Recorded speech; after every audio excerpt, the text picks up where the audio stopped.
such a huge, big topic in the world right now. What did you pick up from this clip?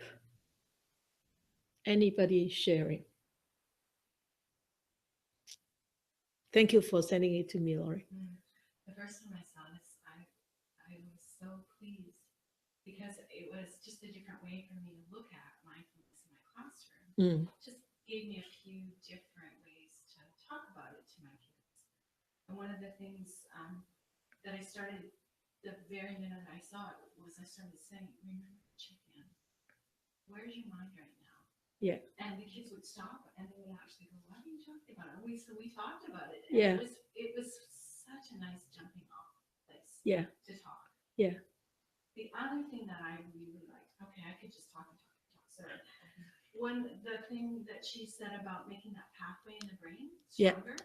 Well, I had the kids do a visualization, and I said you could be in tall grass, or some of them wanted to be in snow, and so they closed their eyes and they visualized making the path and then turning around and looking at that path, and then walking back, and then we did it again. Yeah. And then we talked about what happened in the mind. Path. Yeah. Okay. Just in their mind. Yeah. And they all went, my path is getting bigger. Ah. It was so cool. It was very wow. cool. Yeah. I'm glad that you used the mind. Because that's what the mind is doing. It's not the brain that's doing. The whole clip, this is the second time I watch it. I watched it this morning when you sent it to me last night. I didn't pick that up, but now I pick it up because it's focused on the brain. It's the brain creating such mind, but it's really such mind creating such brain. That's how I see it. But because it's so scientific orientated, this clip is so scientific orientated, and I think that the scientists are so interested in exploring how this human brain change, the texture, the function, the power of this human brain would change with the development of mindfulness. So they actually, I think, I don't know in that sense, what do they mean by the brain? Is it the physical human brain that, that all this really wavy thing, or is really what we talk about, this mind thing? But in here, it seems that they focus. It's a wonderful clip. I think it's a wonderful clip, and it's a very inspiring clip.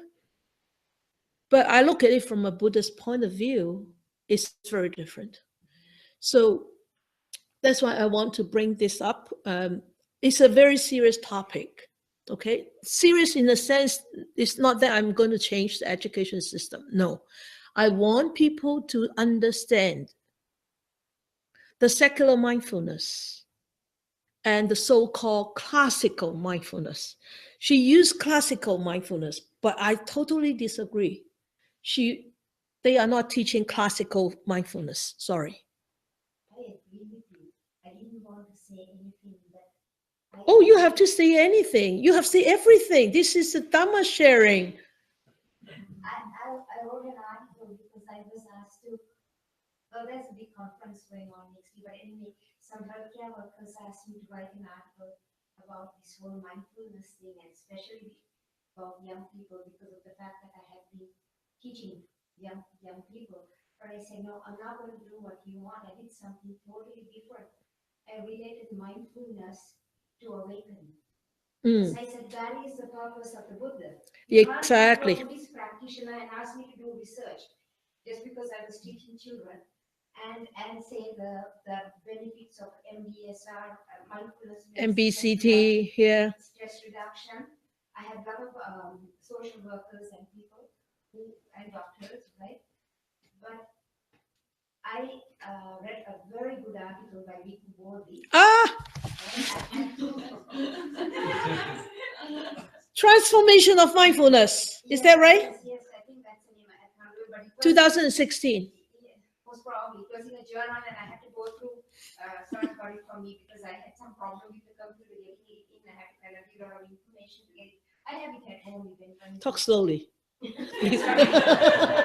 Getting too excited when she started to talk about this. Habit of speaking very fast. So yeah, so I mean it's really good what Quebec is doing, and Yeah. Stephen Hicks in Canada and this doctor, I don't know, I think, have done the research that they have done.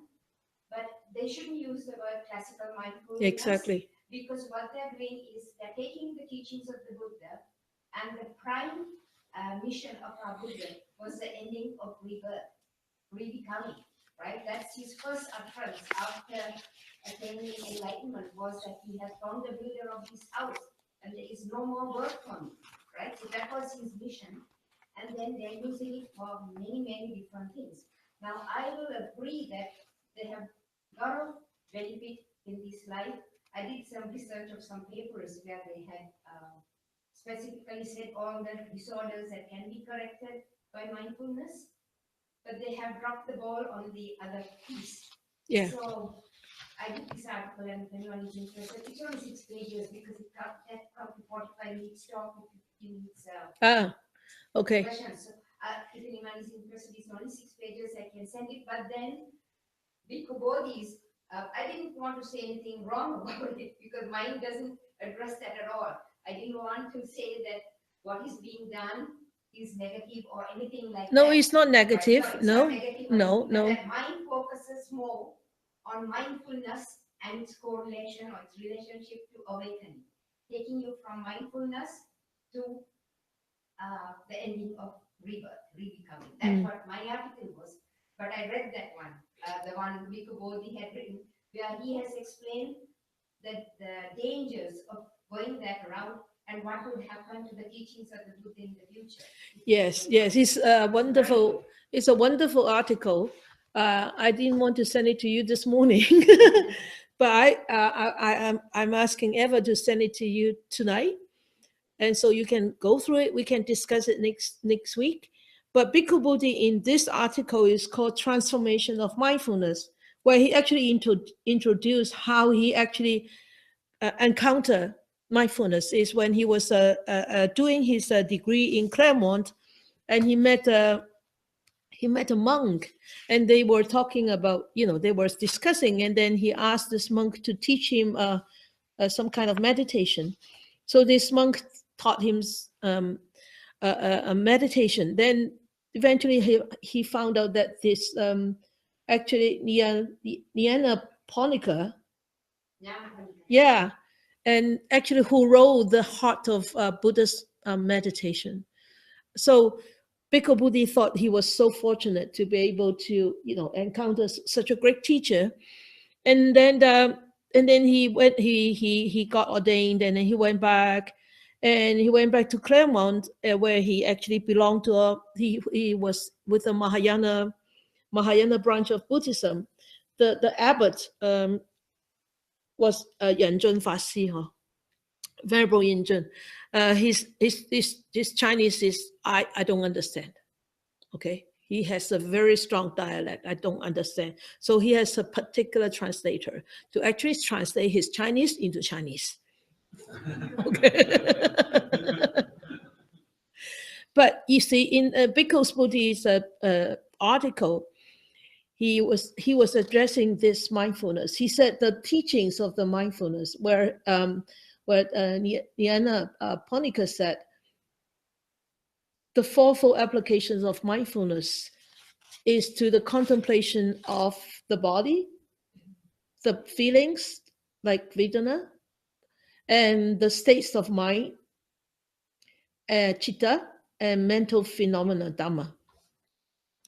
But this is, he said, when he experienced meditation himself, and then when he stayed in the Mahayana tradition, he noticed all these teachers, even though the Mahayana Buddhist teachers, even though they were practicing Mahayana Buddhism, which was quite different from the Theravada early Buddhism path, but he found out that all the teachers, they do correlate mindfulness to the reference of the three refuges: the refuge in the Buddha, the refuge in the Dharma, the refuge in the Sangha. And what Jana Ponica said,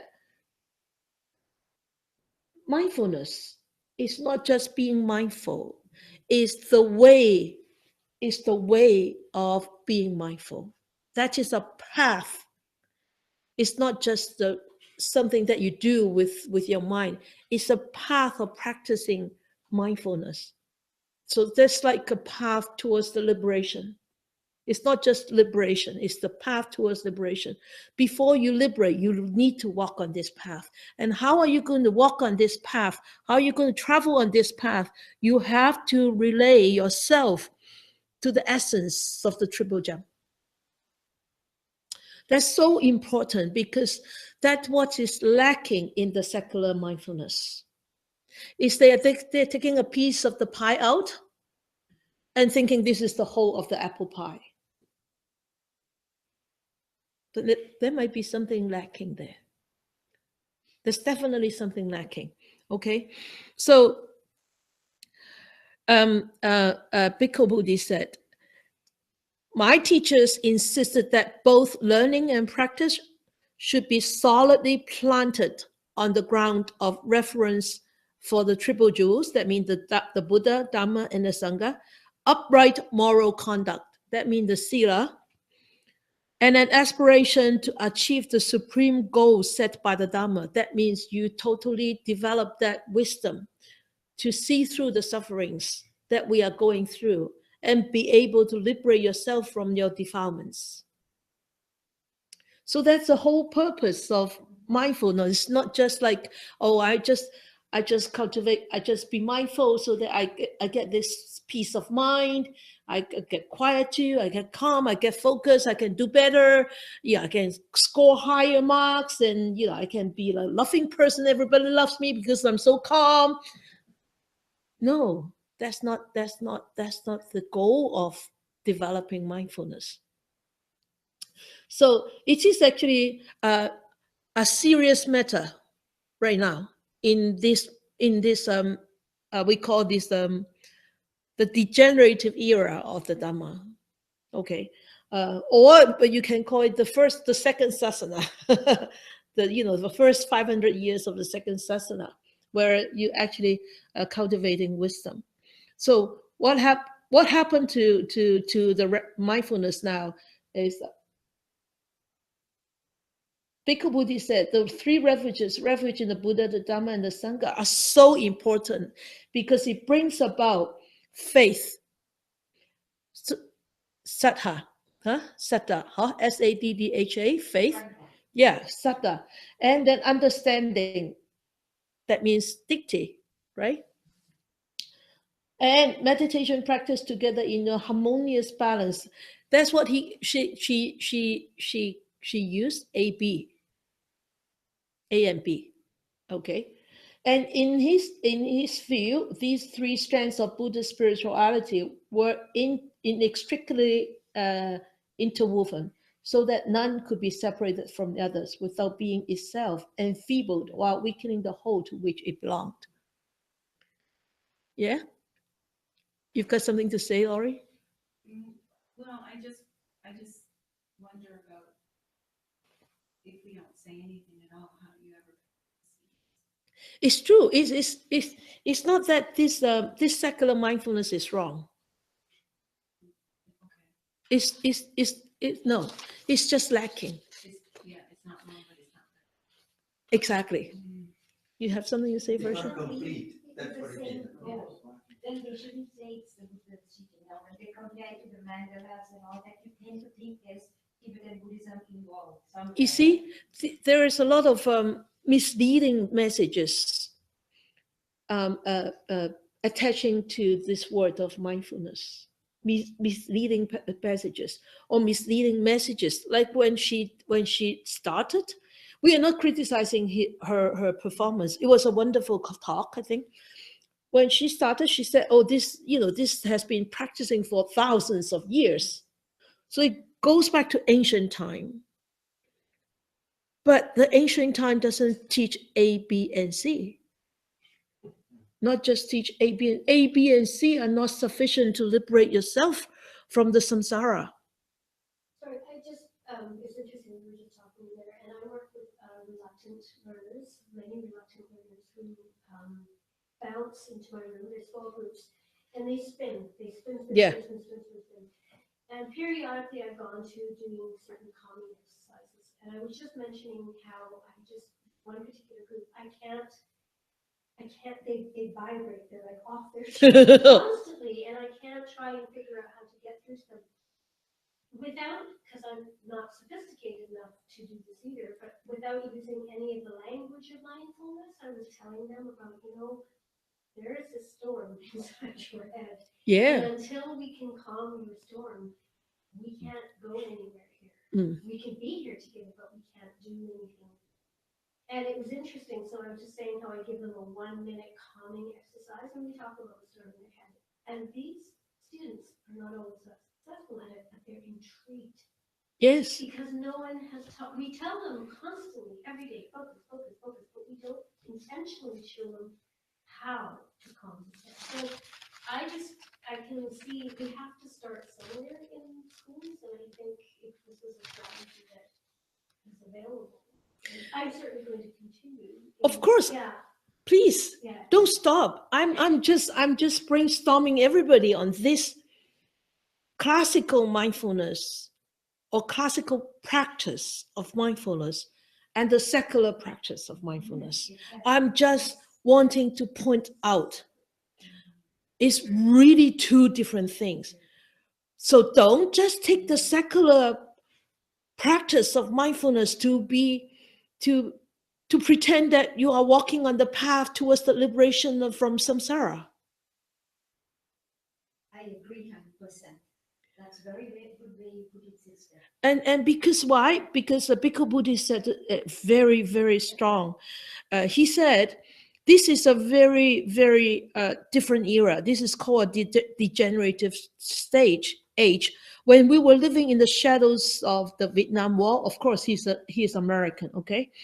And the Watergate scandal, the Iran hostage crisis, the Reagan presidency, a pressure cooker approach to meditation was the most effective way to rescue those whose minds were being buffeted by a consumerist culture, driven by nothing higher than the pursuit of money and power.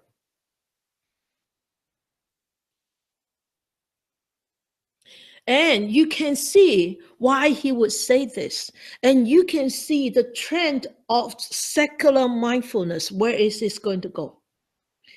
And he said a lot of things in here.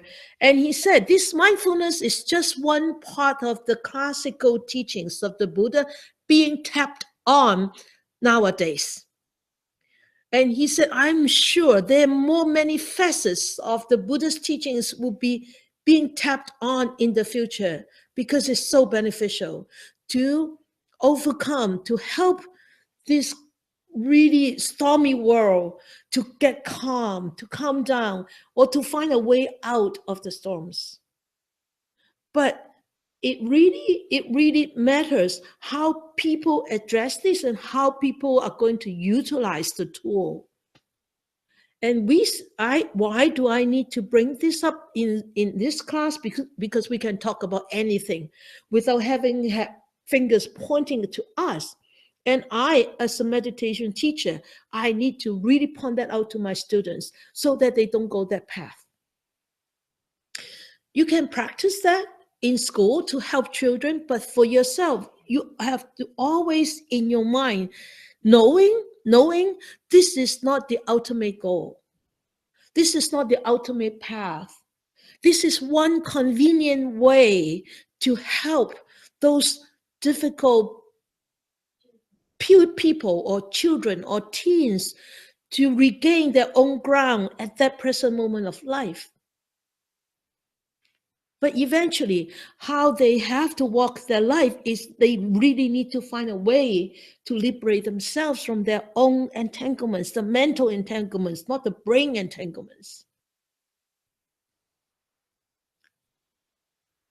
It sounds more like a message students what I'm hearing you say. It's like as a hopefully a practitioner. Yes, I yes. need to learn That's this. because you see, I teach mindfulness. You share mindfulness experiences, and you will talk to your friends. You will talk to your colleagues. You will talk to your buddies at the prison. Oh, we develop mindfulness. It's so great. And so when we have a chance, maybe in the future, we go and learn all these mindfulness based blah blah blah blah mindfulness based blah blah blah blah. He said, "Oh, now, well, I'm retired. I can set up a clinic and I do all this mindfulness blah blah blah blah, and I charge $800, $1,000. I tell you, this mindfulness based da da da da, very expensive. Very expensive. Whereas I don't charge you anything here." None of the monasteries charge. I'm just joking, but that's just the problem. That is the risk that people tap on the wonderful Buddhist teachings, and use it as a commercial product, as a commercial um, purpose or jargon or whatever, making a profit, making a fame, making a name, making a status. I'm going to be killed. I'm going to be shot by many people after this Dharma sharing talk. But it's true, because I think I need to be very strong on this. Otherwise, I should not be teaching mindfulness at all. Because if I'm blind, if I'm leading you guys, you will follow me. You'll fall into the pot. You will follow me to go into the black hole. I die, you die, everybody dies. Right? So we have to be very careful, especially you too, being in the school and doing really mindfulness teachings. You really pass on a very, very strong message that is helping them to come out of their difficulties, helping them to come out of their sufferings, and seeing what is also the nature of sufferings. It's actually very, very important. Can I add something? Say, sure. We are going for a mindfulness conference in February in Ah. Sri Lanka. Sri Lanka. Yeah, 25th, 26th, 27th. And the Is that where you're going to present your paper? well, I'm not presenting that yet. It's already written and it's out already. Okay. But Sri Lanka has already started mindfulness practice in this classroom. Winnipeg is pioneering it in Canada. So I was from Winnipeg, right? Because I was asked to teach, but I said I can't. I've already moved here. But they are pioneering this one, and it's done by the head priest in one of our leading monasteries for training meditating monks. Mm, So mm. he's the top teacher there. He's one of my teachers too, and it's not the conference so much. I mean, they're bringing the students to go as one of the presenters to say how they have benefited because they've already introduced it. So in Sri Lanka now they're putting it into, they're trying to put it into all the classrooms for Christians, Muslims, and Buddhists. It's for all people, but it's using the teachings of the Buddha. So they haven't taken the Buddha out of the teachings, but it is for all students. Yeah. It's already being implemented, and this conference is international, but it's to bring it out to the bigger market. Mm. So I got a long time ago when they were developing it, a copy of the syllabus and everything, but I can't remember it. But I'll learn more when I go for the conference because they're having both these one of the presenters, but he can't go, so he's doing it by, I think, electronically. Bhante Gunaratna is another one from West Virginia Monastery. I don't know if anyone knows him. He's oh yeah, the one who write the mindfulness book. Yes, he has about 7 or 8 books. Yeah. And there's many great, but there are doctors too. They have doctors too, and the neurological part is being addressed. Neuroscientists. Yes, they have, but it's it is also having the students who are already in the school system doing it, giving their presentations. So it should be interesting. Yeah, it's a 3-day conference.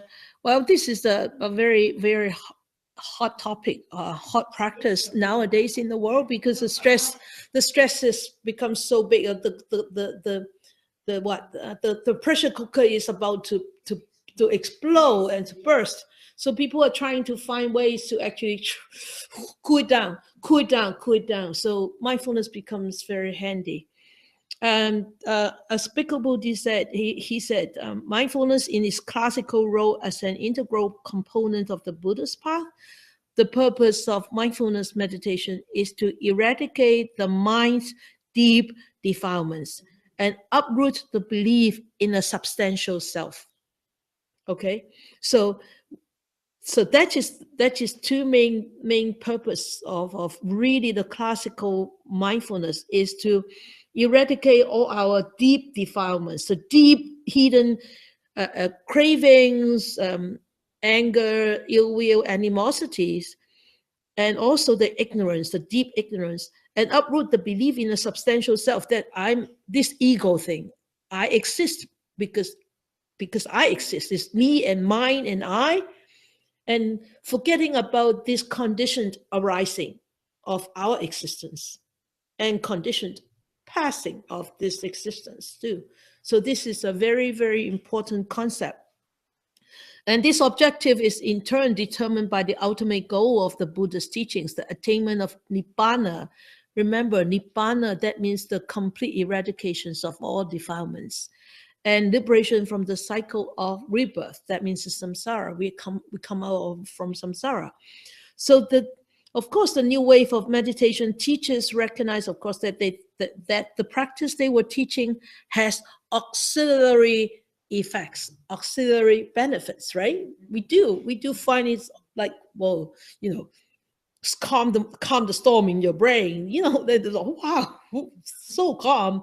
These are auxiliary benefits, but the main benefit is the total eradication of defilements and the total recognition that there is no such existence of a substantial self. Those are the two main teachings where no other saints and sages had taught about. Do you think that really is possible? Just curious, in our society, our Western society, to be able to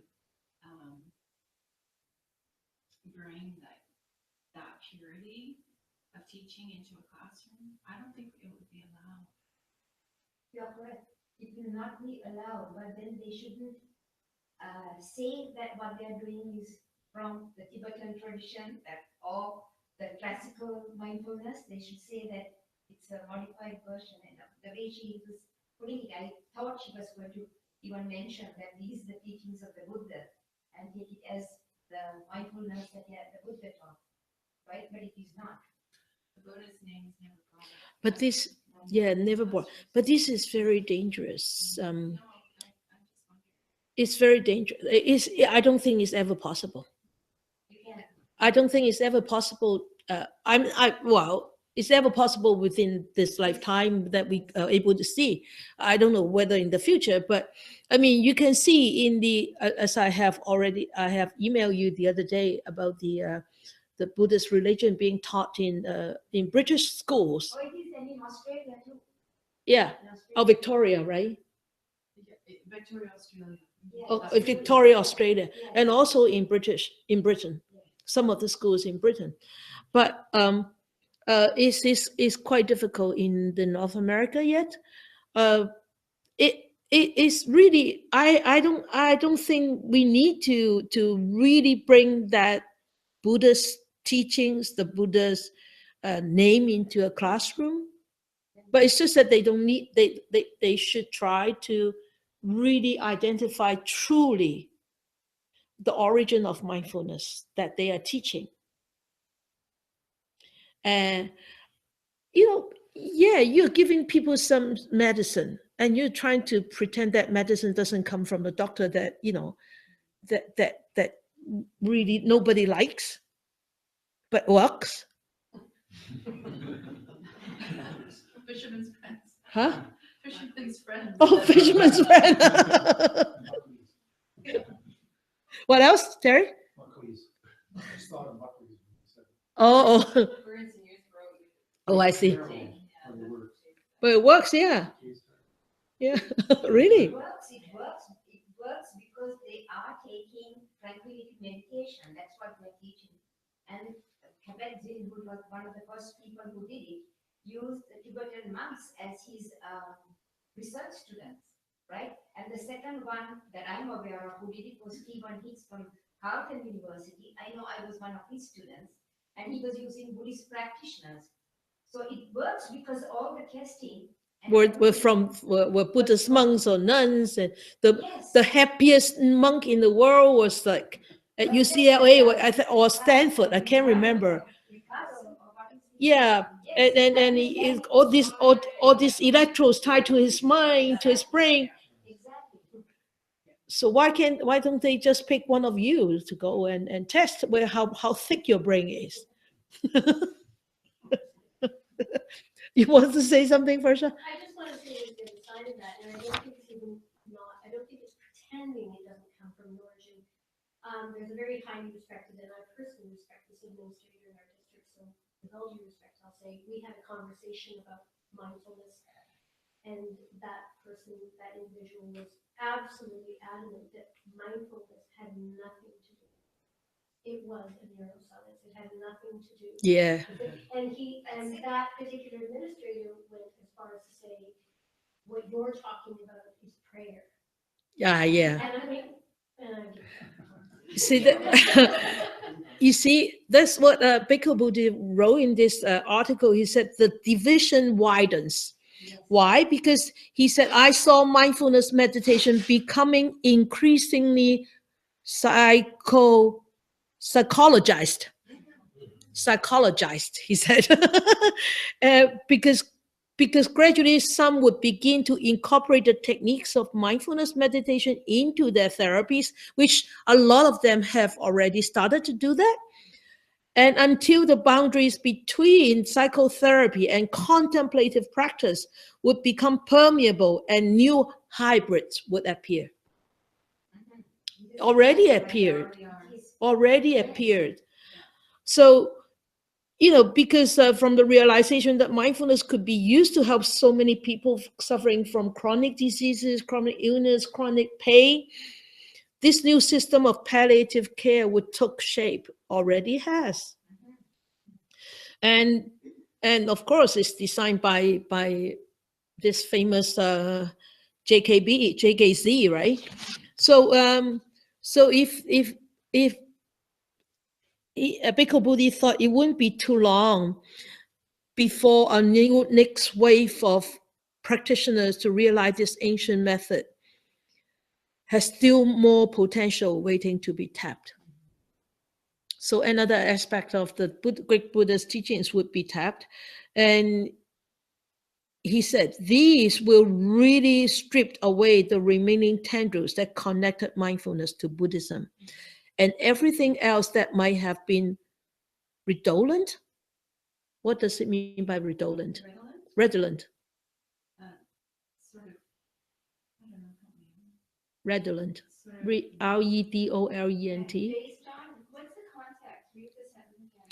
Okay, he said, the new wave of innovators boldly stripped away the remaining tendrils that connected mindfulness to Buddhism and everything else that might have been redolent with the smell of cumin and turmeric. yeah, it's like a very full. I see. Okay. They saw in mindfulness a free floating variable that could be attached to virtually any human endeavor. Somewhat a salt can be added to any dish to enhance its flavor. Mindfulness was even hailed as the flowering of American democracy, the natural culmination of Declaration of Independence, offering every citizen life, liberty, and the realization, not merely the pursuit of happiness. It's so true. It's so true. Don't look too worried, Lori. Oh, no, I'm not. It's true. And Yeah. I've known it all along, but I still, um, I still think that we need to be careful. Yeah. We need to be careful. We need to pursue. And you were careful too in Chilliwack. You just don't go and advertise, hey, we're going to monastery. Yeah, let no. everybody come. I'm going Yeah. to try and convert you. You're very careful too. Yeah. So, yes, Eva. If I can add, that I think that people can really feel the difference though, right? I mean, it's good to make the distinction, but I think also, like our kids, Rochelle was saying that they did some mindfulness exercise in class and it was a recording. She said, and I asked her about it, she said, well, yeah, it wasn't so good. and so she can, because she's done the kids courses, so she can feel that difference as long as there's someplace like here, right, with you that has that foundation. I'm glad that you brought this up on page 8 of Bhikkhu Buddhist article. I'm just raising all these questions that we can actually discuss next week. He said, I believe that this shift in teaching authority played a monumental role in the revamping of mindfulness, and thus in extending it into new domains never found in the Buddhist traditions of Asia. In the Buddhist countries of Theravadan tradition, religious life revolves around the monks and the monasteries. And it is the monks who are regarded as the custodians of the Dharma. But whereas in he mentioned, whereas in the West, because monks or lay teachers starting to be reborn or to be born into the civilization. So lay teachers, lay mindfulness teachers, lay meditation teachers, they become the custodians of the Dharma. And that's the risk. And so he said,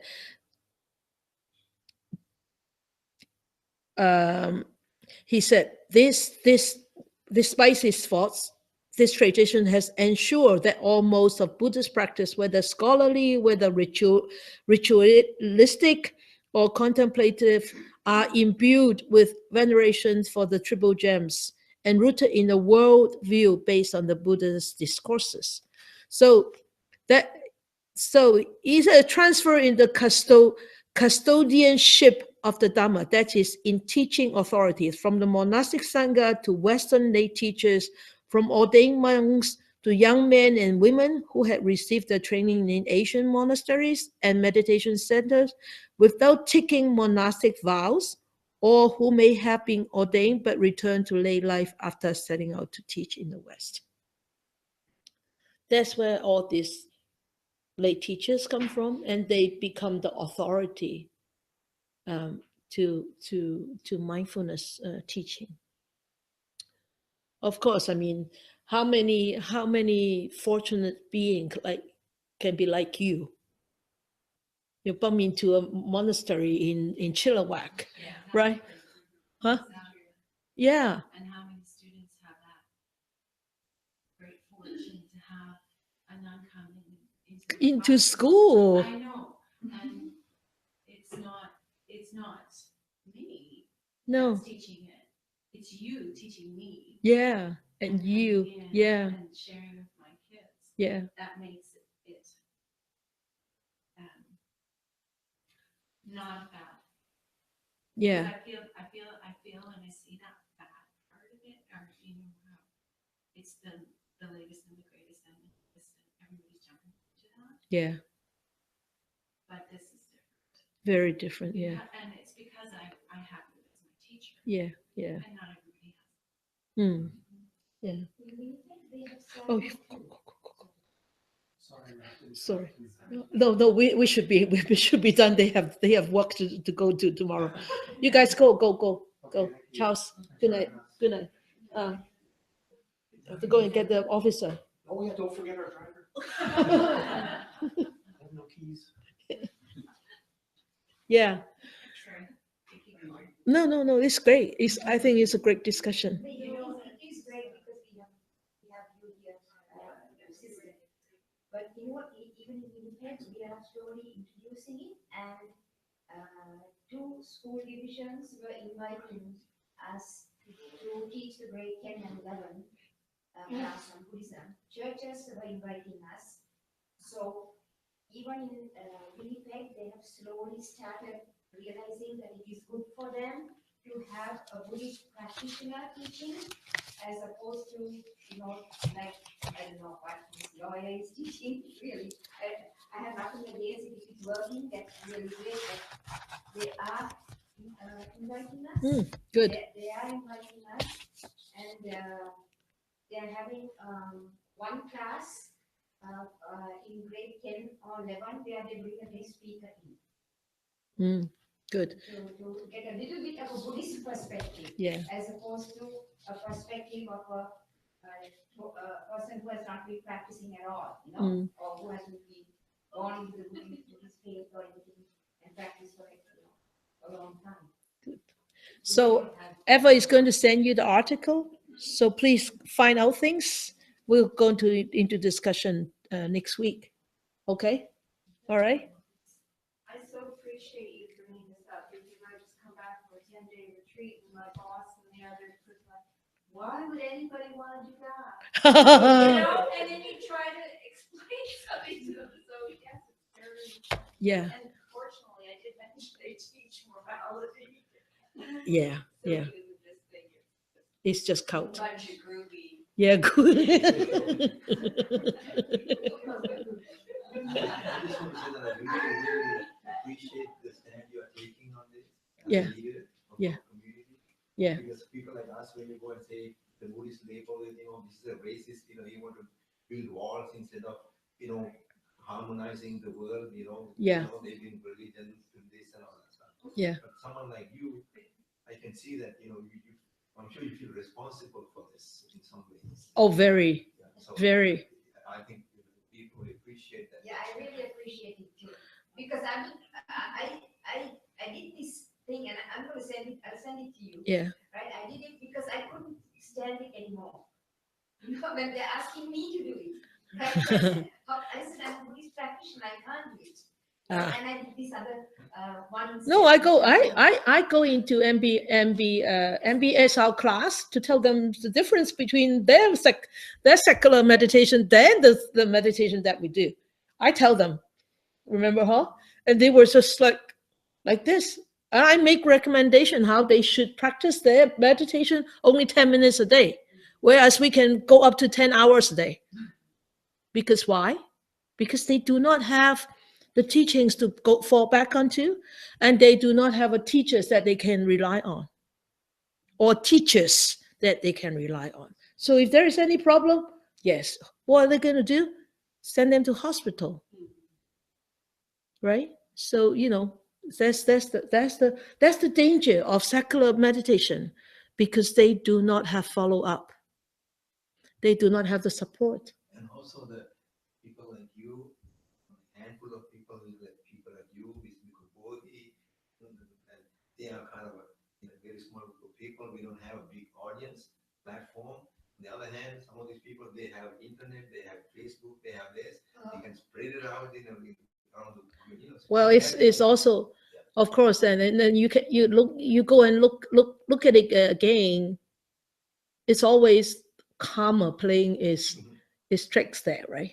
It's always karma, our own karma playing its tricks, and the collective karma playing its tricks. Otherwise, why would you be here, not over there, right? So it's always this karma thing. All right then. Yeah, good discussion, eh? Okay. I'm sure we got some merit, so we need to dedicate, all right?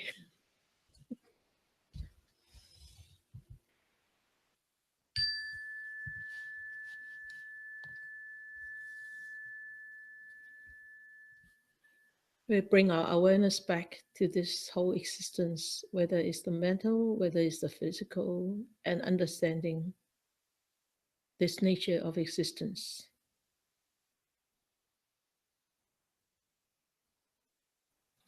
We allow a good thought to arise on our mind.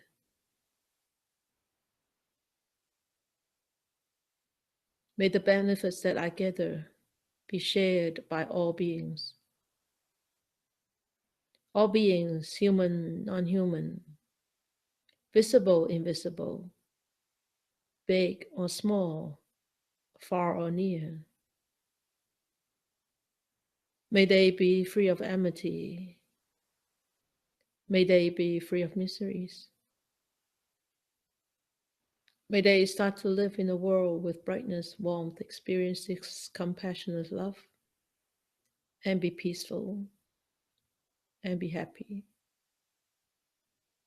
May more and more people will encounter the words of the Buddha, study them, practice them, and liberate themselves from their own sufferings and be truly free and happy.